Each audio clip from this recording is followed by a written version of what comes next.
All right, let's see who's here. For some reason, EKU Direct is not working. So let's see it from here. Clayton, Pablo, not here.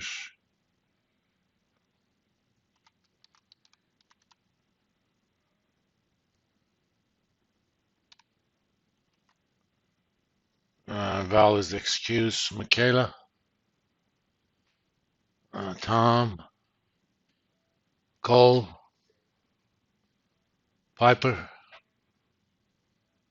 Michael Maynard, Trayson is excused. Michael Peach, and Rosie. Okay.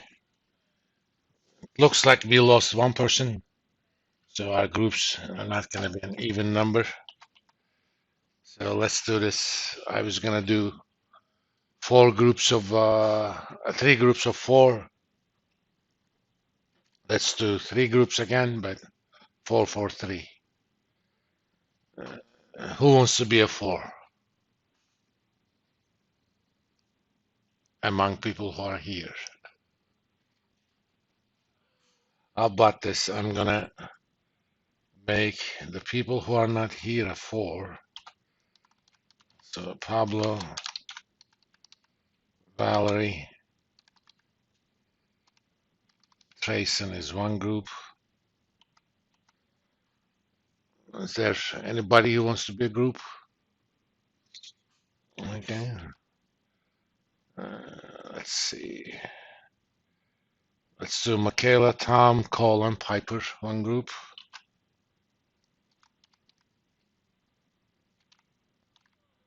I know I'm not spelling it right. What did I say? Well, Tom, Cole, and Piper.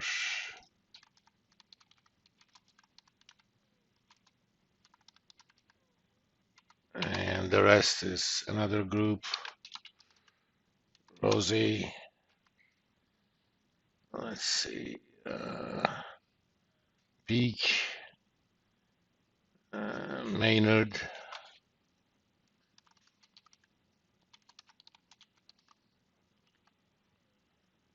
Let's see. Did I skip one person? Oh, Clayton. All right.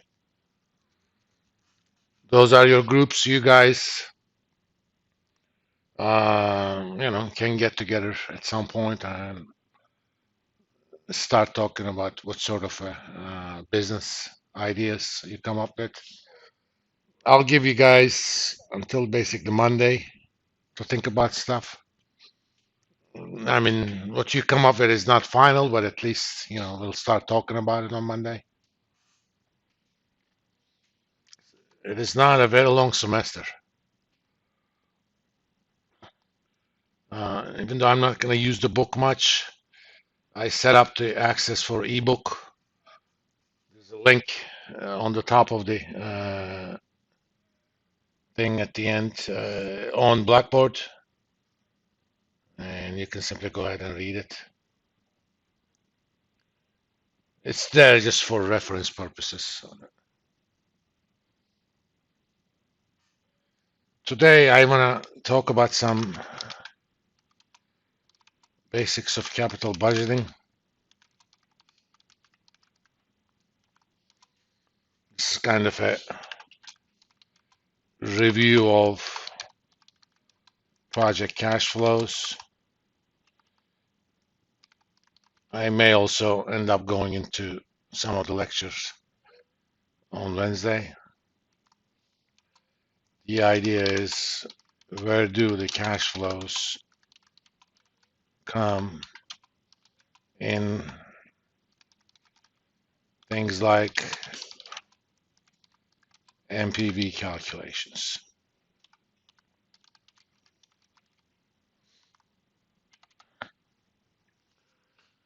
For that purpose, we're going to basically use two basic principles.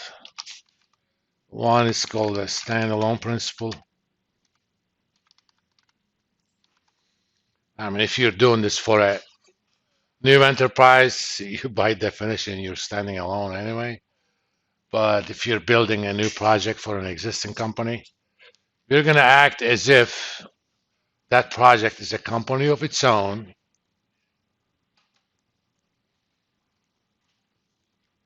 It is linked to the uh, parent company only through its cost of capital and that sort of stuff. Project is evaluated on its own, and how much would it contribute add to the parent firm.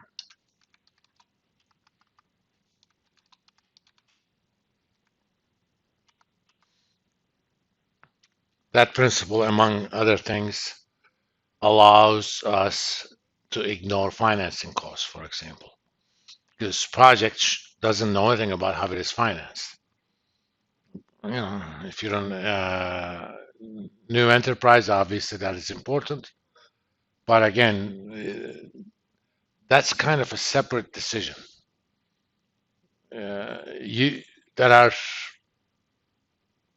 the finance department determines how firm should finance itself, and operations basically determines what sort of projects we should go ahead with. And the next one is incremental cash flows. Again, this becomes more important if we're evaluating a project within a firm. We only look at what changes inside the firm as a result of going with the project. Not if the project has $100 million in sales, that may or may not be a good thing. I mean, I'll give you an example. We have an online MBA program, okay? And we got a lot of people in there. But for reasons they didn't ask me, they also want to do a face-to-face MBA program. I personally would have preferred a face-to-face program, but that are the realities. Now, if you do a profitability analysis, if you get any face-to-face students, are they going to come from a different population? You're gonna probably cannibalize some of the online students, or vice versa. Recently, the last 3-4 years, we started an online program in accounting. If you look at it, we have a lot of students in that program. But if you kind of look at the patterns before the online started versus after, the effective number of students, or what we call FTEs, effectively number of credit hours students registered for, have not increased by much. They have increased, maybe 10%. But the trouble is you have two programs that requires almost double the faculty resources. But if you evaluate the online program by itself, it's going to look, oh, we got a lot of people here. It's a success. No, it's not. You just killed off your existing program, or you stole from your existing program, and you increase your cost. You would think that this sort of thinking would be normal in university administration. It is not, because eCampus is a separate entity. They actually say we're so profitable. Well, you're so profitable because they assign costs in weird ways. Let's say a faculty member makes $100,000 a year. And these days, that's almost average business faculty salary, including all the benefits and other costs. Cost to university is around 150. Okay, for a lot of different reasons, university thinks that the faculty member in business college should be spending 40% of his or her time on research. Okay, 30% on teaching, 30% on service, what have you. So when eCampus is calculating their profitability, they attach only 40% of that $150,000. So as far as they are concerned, one faculty member costs them $60,000 a year. Okay, and but when they look at the tuition, they count the entire tuition as their revenue. And when you say this in the meetings, you become a bad guy. Thank God I'm tenured.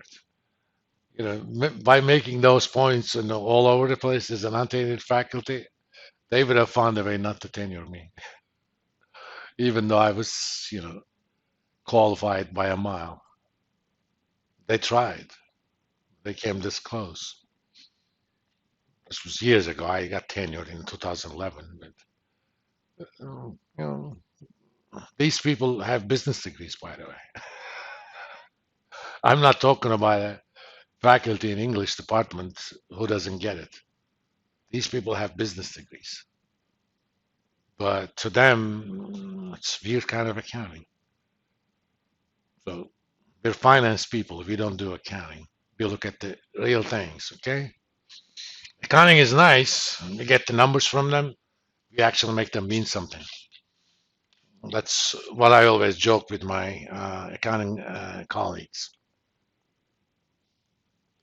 And anytime I want to belittle them, jokingly, of course, they say something, I say, come on, it's just accounting. It can't be that complicated. It can be complicated, but it's not finance.